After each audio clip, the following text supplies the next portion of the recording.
The wind howled like a hungry beast tearing through the endless white forest. Snowflakes swirled in the air, heavy and cold, blanketing everything in silence. Marcus pulled his coat tighter and kept walking, his boots sinking deep into the snow. The sun had already dipped behind the gray clouds, leaving only a faint glow across the frozen trees. It was supposed to be a quick trip. He had gone out to check his traps before the storm got worse. But the forest had its own plans that day. His traps were empty, and the cold was starting to bite at his fingers, even through the gloves. He muttered to himself, "Should have stayed home." Then he saw something strange near the trees. At first it looked like a fallen animal, a small orange shape half buried in the snow. But when he got closer, his breath caught in his throat. It wasn't an animal. It was a child, a small girl covered in fur the color of autumn leaves. Her tail was limp, her pointed ears pressed flat against her head. Her body shook with every weak breath she took. Her clothes were nothing but torn fabric, frozen stiff. She looked more like a shadow than a living being.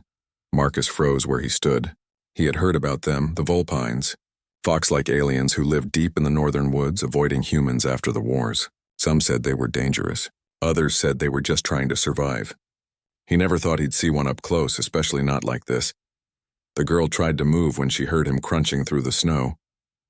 Her eyes opened slowly, golden bright and full of fear. She gave a soft whimper and tried to crawl away, but her body was too weak. She fell face first into the snow. Marcus's heart twisted. She was starving. She was freezing to death right in front of him. He knelt beside her carefully. Hey, easy. I'm not going to hurt you," he said softly. His voice was calm, but she still flinched. Her small hands clawed at the snow, desperate to escape. "Please," she whispered, her voice cracked and rough. "No. Don't." "I'm not here to hurt you," Marcus said again. He took off his thick coat and wrapped it around her shaking body. Her ears twitched in confusion, and her golden eyes blinked at him as if she couldn't understand why he was helping. Her fur was icy to the touch. He could feel her trembling even through the coat. "You're going to be okay," he murmured. "I got you." He lifted her up carefully, surprised by how light she was. She weighed less than a bundle of firewood. Her head rested weakly against his shoulder as he began the long walk back to his cabin. The storm grew heavier and the snow bit at his face, but he didn't stop. Each step was slower than the last, but he kept moving. "Just hold on, kid," he whispered. "Don't give up on me now." She made a soft sound, maybe a word, maybe just a breath, and then went quiet again. By the time Marcus reached the cabin, his muscles ached and his clothes were soaked through. He kicked the door open with his boot and hurried inside, the warm air rushing to meet the freezing wind. The fire in the hearth had burned low, but it was enough. He set her down gently near the flames, removing the snow from her fur and wrapping her in thick blankets. She didn't move for a long while. Then as the warmth began to reach her, her ears twitched again. Her tail gave a faint flick. Marcus watched carefully as her golden eyes fluttered open. She looked at him, dazed and frightened, and tried to speak. "Why?" she whispered weakly. "Humans don't help." Marcus smiled a little, sitting back beside the fire. "Well, I guess I'm not like most humans." The girl blinked slowly, confusion still written all over her small face. Then for the first time, Marcus saw a hint of something else in her eyes. Not fear, not mistrust, but surprise. He poured some hot water into a mug and placed it beside her. "Drink, slowly." Her small hands trembled as she lifted it. She sipped carefully, as if afraid the warmth might disappear. Outside, the storm raged on, but inside the cabin, it was quiet, warm, safe. Marcus leaned back, watching the little Vulpine girl drift into a shallow, peaceful sleep beside the fire. Her breathing grew steady, her tail curled around her body. He didn't know her story, where she came from, or if anyone was looking for her. But one thing was clear. If he hadn't found her, she wouldn't have survived the night. As the wind howled outside, Marcus whispered softly, "You're safe now, kid. I promise," and for the first time in a long time, he felt like that promise truly meant something. The crackling of the fire filled the small wooden cabin, breaking the deep silence that had fallen after the storm. Marcus sat near the hearth, drying his gloves and glancing at the small figure lying wrapped in blankets beside the fire. The Vulpine girl was still asleep, her breathing slow but steady. Her orange fur gleamed softly under the warm glow, and the frost that once clung to her whiskers had melted away. He sighed in relief. "You made it, kid," he murmured. For the first time in a long while, the cabin didn't feel empty. Usually Marcus spent his winters alone, just him, the wind, and the forest. But now there was someone else here. Someone fragile, someone who had trusted him enough to let him carry her out of the snow. As the morning light crept through the window, the girl began to stir. Her ears twitched and her golden eyes fluttered open. The first thing she saw was Marcus sitting across from her, watching quietly. Startled, she sat up fast, her tail puffing out. "Hey, easy," Marcus said softly, lifting his hands. "You're safe. I'm not going to hurt you." Her eyes darted around the room, landing on the fire, the wooden shelves, and finally on the door. She looked like she was ready to run the second she got her strength back. Marcus reached for a small bowl from the table and held it out. "Here, food." She hesitated, staring suspiciously. Then her stomach growled, loud and desperate. Her cheeks flushed under her fur, and she slowly reached for the bowl. Inside was warm soup, simple vegetables and bits of meat soft enough for a starving child. The moment the smell hit her nose, she began to eat. Fast, like she hadn't eaten in days. Maybe longer. Marcus didn't stop her, but he spoke gently. "Slow down or you'll get sick." She froze mid-bite, glancing up at him like she'd done something wrong. Then she ate slower, though her eyes stayed wide and cautious. When the bowl was empty, she sat back, her tail curling close around her body. She looked warmer now, less like a ghost. Marcus smiled. "You got a name?" he asked. She blinked, unsure if she should answer. Then, in a whisper that sounded like it had been unused for too long, she said, "Syrah." "Syrah, huh?" Marcus repeated, testing the name. "That's a nice name." "I'm Marcus," she tilted her head. Us?" He chuckled. "Yeah, close enough." For a while there was silence. The fire popped and hissed as the logs shifted. Marcus poured more soup into another bowl and began to eat his share. Out of the corner of his eye, he saw Syrah watching him. Not just watching, studying. Every move he made, every sound, every glance. "You really think I'm that scary?" he asked lightly. Syrah's ears flattened. "Humans kill. Always kill." Marcus stopped mid-bite. His eyes softened. "Yeah, some do. But not all of us." She didn't reply. Instead, she looked down at her hands, turning them slowly as if she was trying to understand something. Her tail flicked nervously. Marcus sighed. "Guess you've had a rough time out there." Her voice trembled when she answered. "They came, hunters, human ones. They took food, burned our den. My mother said run." He felt a heavy weight settle in his chest. So that's why she was out there alone. He didn't know what to say, so he just added more wood to the fire. The flames rose higher, casting a warm orange glow across the room. After a moment, he said quietly, "I'm sorry, kid."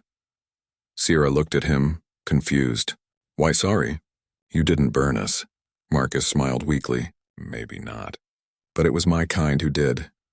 She looked at him for a long moment. Then slowly she pulled the blanket tighter and whispered, "You're different." He smiled again. "I'll take that as a compliment." For the first time, she gave a tiny smile back. It was small, shy, but real, and Marcus felt something warm spread in his chest, something he hadn't felt in years. When night came, Syrah curled up near the fire, her tail wrapped over her face. Marcus sat in his chair, watching the snow fall quietly outside. The storm had passed, leaving behind a sky full of stars. He thought about what she said, about the hunters, about her mother. He wondered if they were still alive, searching for her in the cold darkness. He looked at the sleeping girl and whispered, "Don't worry, Syrah. You're safe here." As the firelight flickered across the cabin walls, Syrah's ears twitched as if she somehow heard his promise in her dreams. And for that one night, the lonely human and the lost Vulpine girl slept under the same roof, the storm outside forgotten, their fears held at bay by the simple warmth of kindness. The days after the storm were quiet and cold, but inside Marcus's cabin, life began to feel different. The air no longer echoed with loneliness. The small sounds of movement, the gentle rustle of a blanket or the soft clink of a cup, now filled the silence. Syrah was healing, slowly, like a small flower learning to open again after a long winter. She was still shy at first. Every morning, Marcus would find her sitting by the window, watching the snow fall in silence. She rarely spoke, but her golden eyes followed every move he made. Sometimes she would help him without a word, handing him firewood or passing him tools when he fixed something. Marcus never pushed her to talk. He just treated her like anyone else. He made her food, told her simple stories about his old life, and showed her how to make a fire.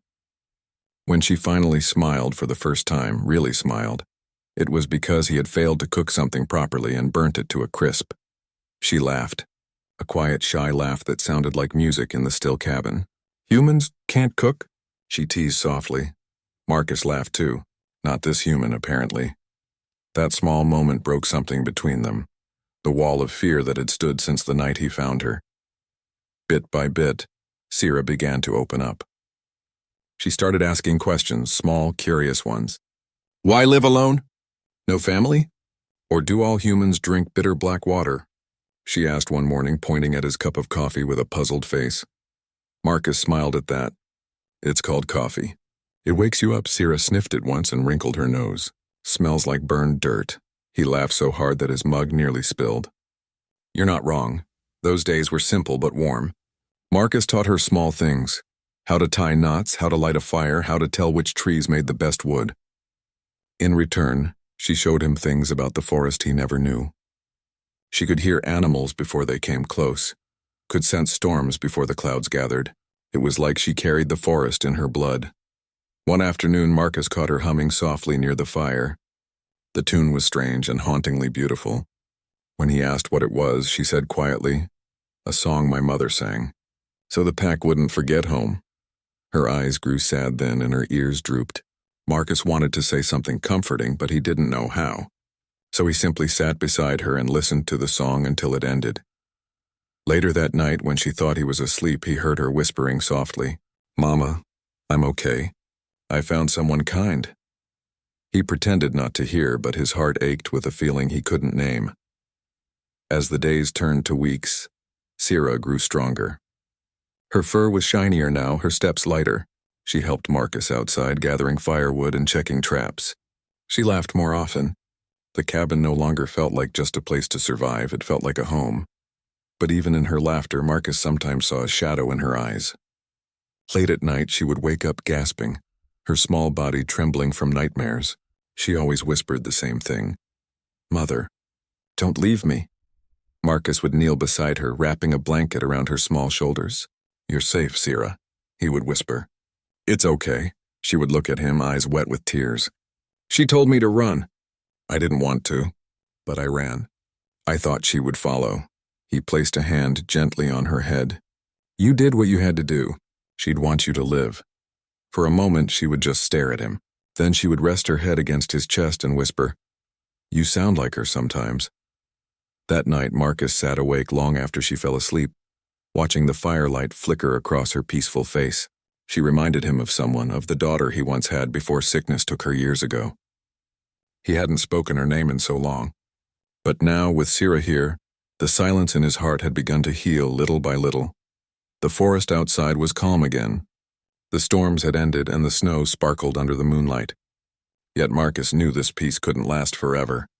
Sira had a family out there somewhere, a mother who might still be searching for her, and Sira knew it too. One morning, as the sun rose behind the trees, she stood by the door, clutching the sweater Marcus had given her. Her voice trembled when she spoke. I think I must go," she said.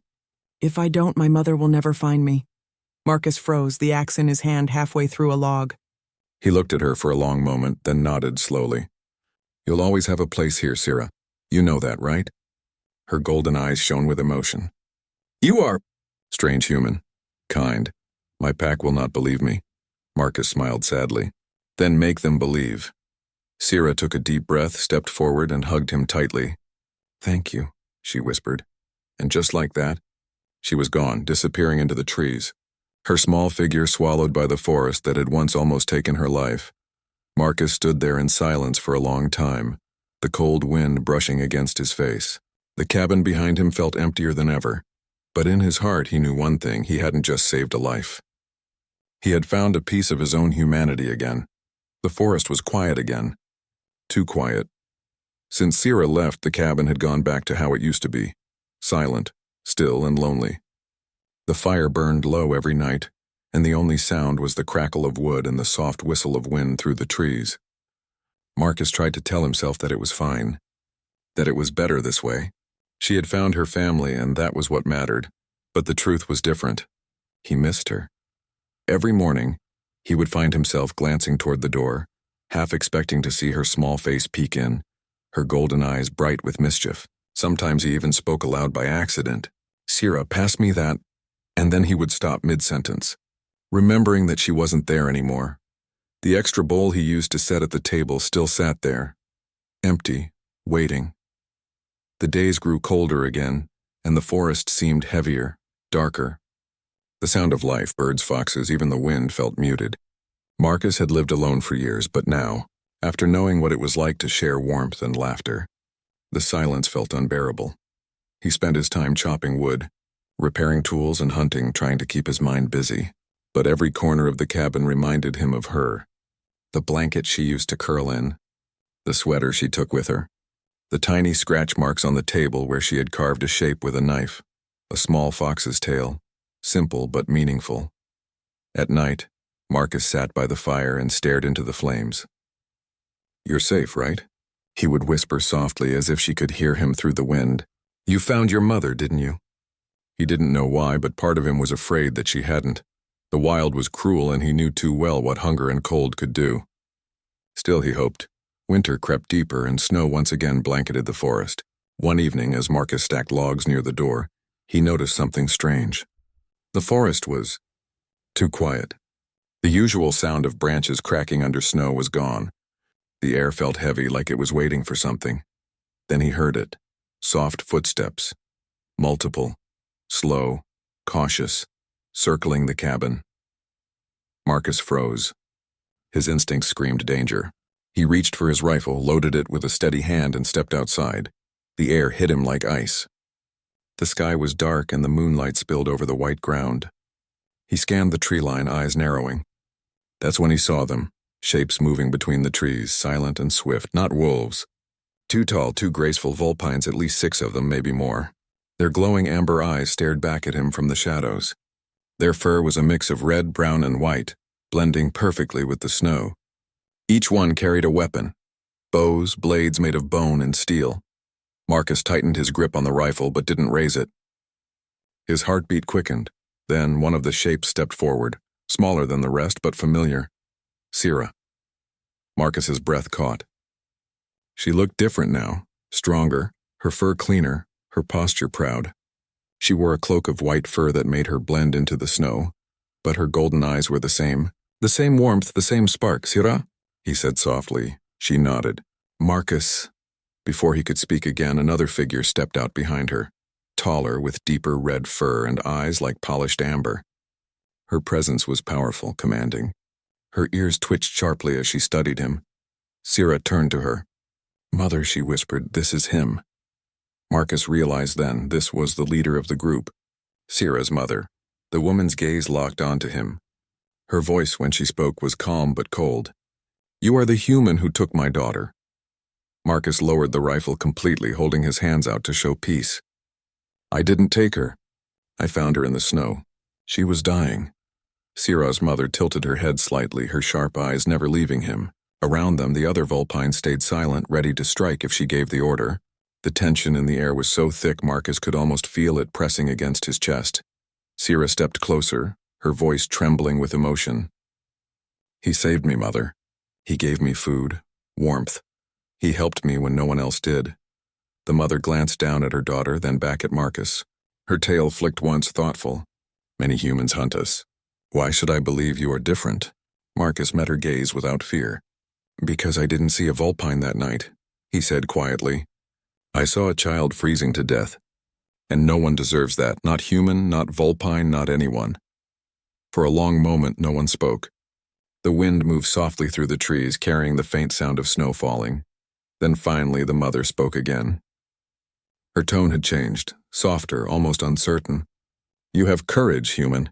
Sira's ears perked up. "He has kindness," she added gently. "He's my friend." The mother looked at Marcus one last time, her expression unreadable. Then she gave a slow nod. "We will see." And just like that, the tension eased. The Vulpines lowered their weapons. Sira smiled for the first time since she'd left. Marcus let out a shaky breath, his heart still pounding. "Welcome back, kid," he said softly.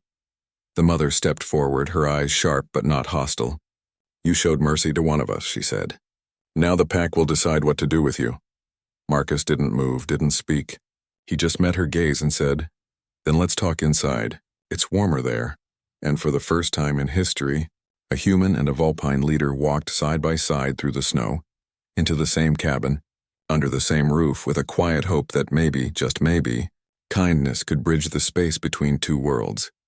The fire burned bright inside the cabin, but the warmth did little to calm Marcus's heart. He sat quietly at the table, facing Syrah's mother across the flickering flames. Her name, he had learned, was Lyra. She was taller than most humans, her fur a deep red that shimmered like embers. Her golden eyes were sharp and steady, watching every movement Marcus made. The rest of the Vulpine pack stayed near the door, their bodies tense, their hands never far from their weapons. The air was thick with suspicion. Syrah sat close to her mother, her tail brushing nervously against the floor. "He helped me, Mother," she said again, her voice soft but firm. "He saved me."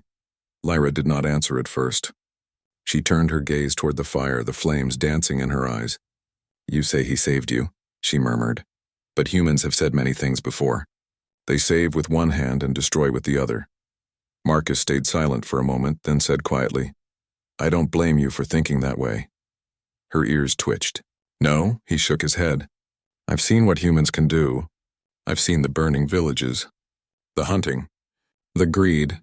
You're right to be careful." Lyra tilted her head slightly, studying him. "Then why help us? Why save my child if not for gain?" Marcus met her gaze, his voice steady. "Because she was dying. Because no one deserves to die cold and alone." There was a long silence.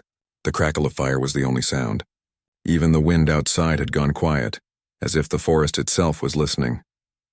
Syrah looked between them, her golden eyes full of hope and fear. "He fed me," she said softly. "He shared his blanket. He talked to me like I was someone, not a monster." Lyra's tail flicked once. "You speak too kindly of humans," she said. But her tone had lost its edge. Marcus sighed. "Maybe you're right. Maybe I shouldn't expect trust. But if you're here to judge me, then go ahead. I've got nothing to hide." He stood slowly, moved toward a small shelf and took something down.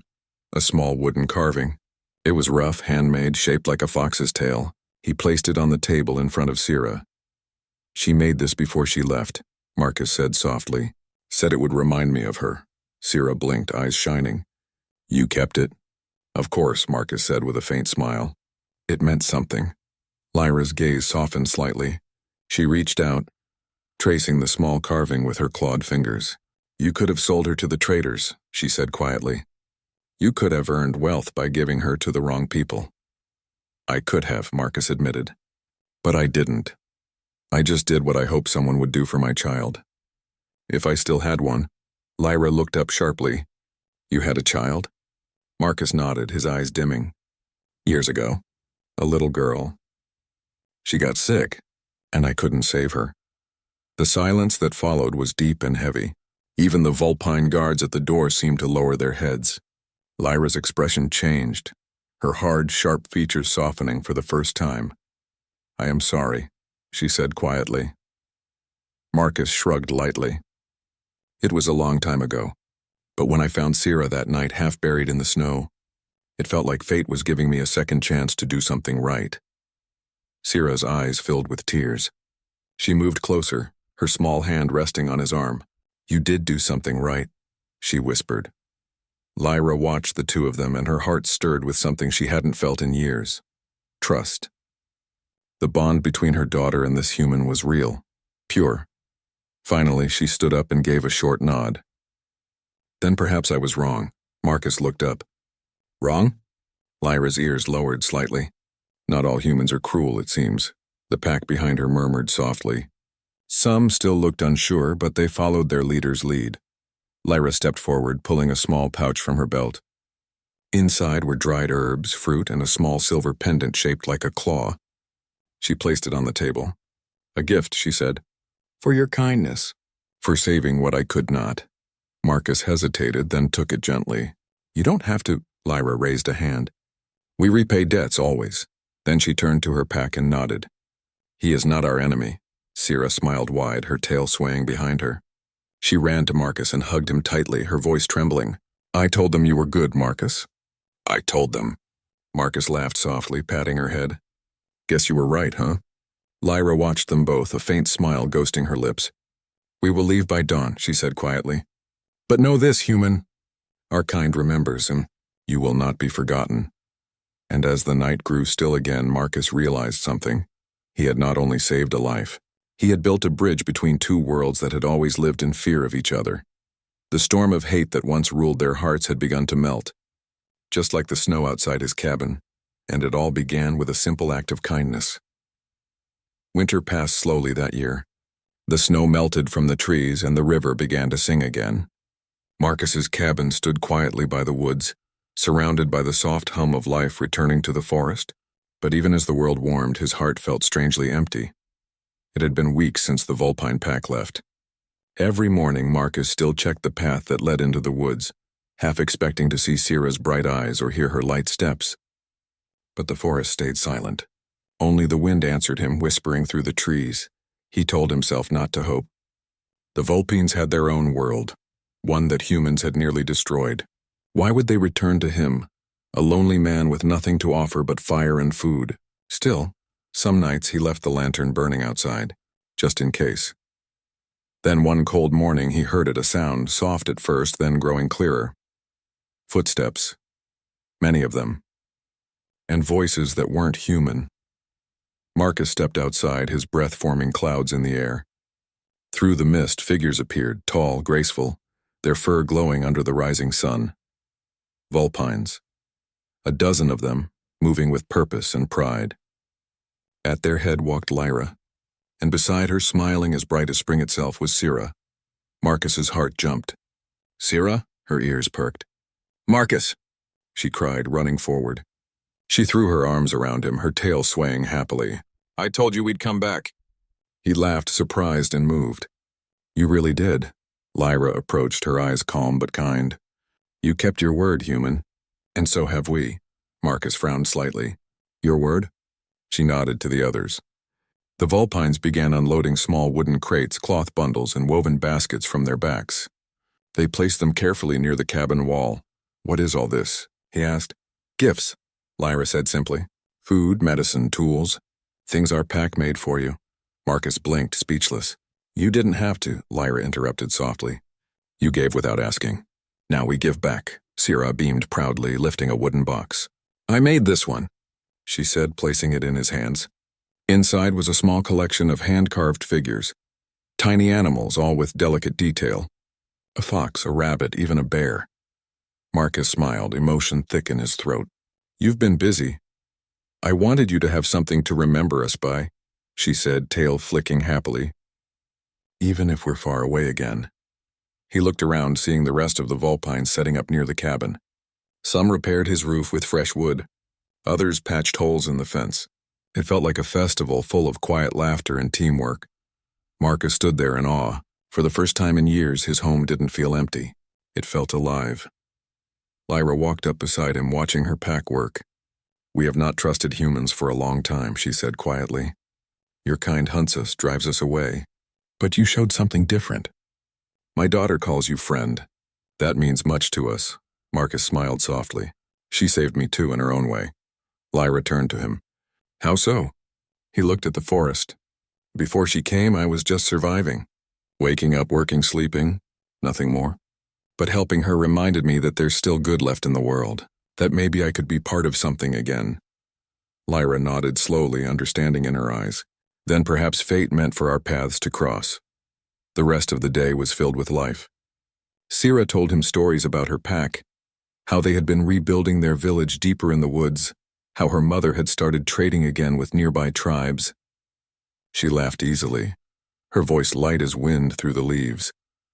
As the sun began to set, the pack gathered around Marcus's fire.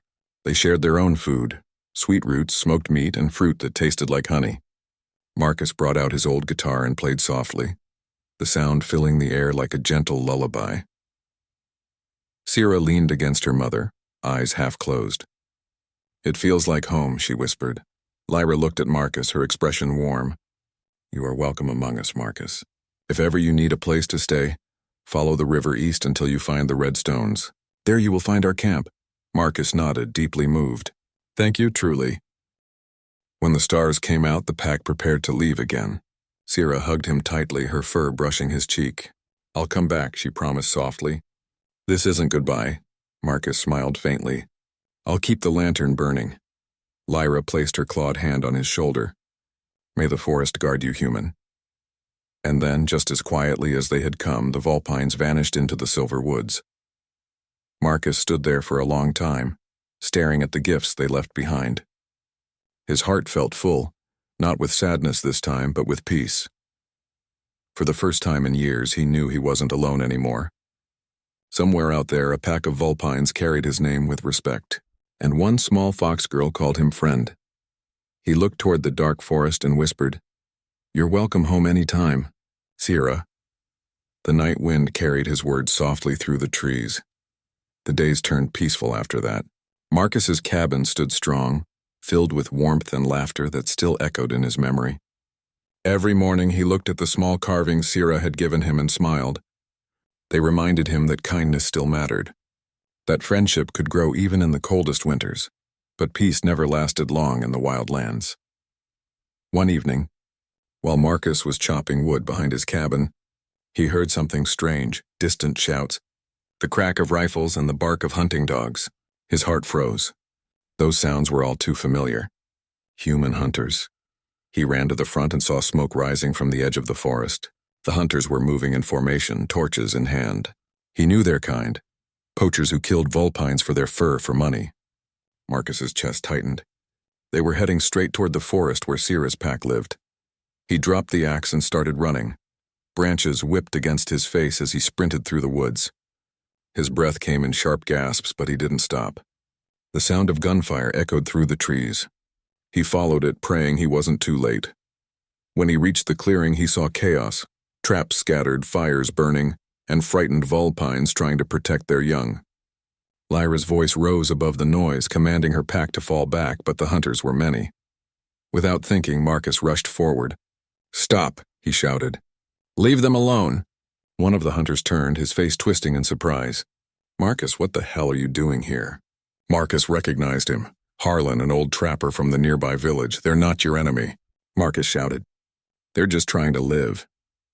They're animals, Harlan sneered, raising his rifle. And they fetch a good price. Before Marcus could move, the gun fired. He felt a burning pain in his shoulder and fell to his knees. Marcus, a voice cried. It was Sierra. She ran from the shadows, her eyes wide with fear. Lyra followed, her fur bristling, her claws drawn. The entire pack emerged like a storm, silent, fierce, and united. Lyra's roar echoed through the forest. Enough. The Vulpines charged. The hunters stumbled back as glowing eyes surrounded them from every direction. Snarls filled the air, followed by the crack of breaking weapons and the cries of men fleeing in panic. Within moments, the forest fell silent again. Marcus lay on the ground, clutching his bleeding shoulder. Sierra was beside him in an instant, her hands trembling as she pressed cloth against the wound. You shouldn't have come, she whispered, tears in her eyes. He gave a weak smile. Couldn't just let them hurt you. Lyra knelt beside them, her sharp voice softer now. You're injured. Hold still. She pulled a pouch from her belt and sprinkled crushed herbs onto the wound. The pain eased slightly, replaced by warmth. You humans, Lyra murmured. Always choosing the hard way. Marcus chuckled faintly. Guess I'm stubborn. The pack gathered around them, watching in silence. They looked at Marcus with something new. Not suspicion, not fear, but respect. Lyra stood and faced her pack. He fought for us. He is one of us now. A low, unified growl rumbled through the Vulpines. Not of anger, but of agreement. One by one, they bowed their heads toward Marcus. Sierra smiled through her tears. See, I told you they'd accept you. Marcus looked at her, his vision blurry, but his heart full. Guess you were right again.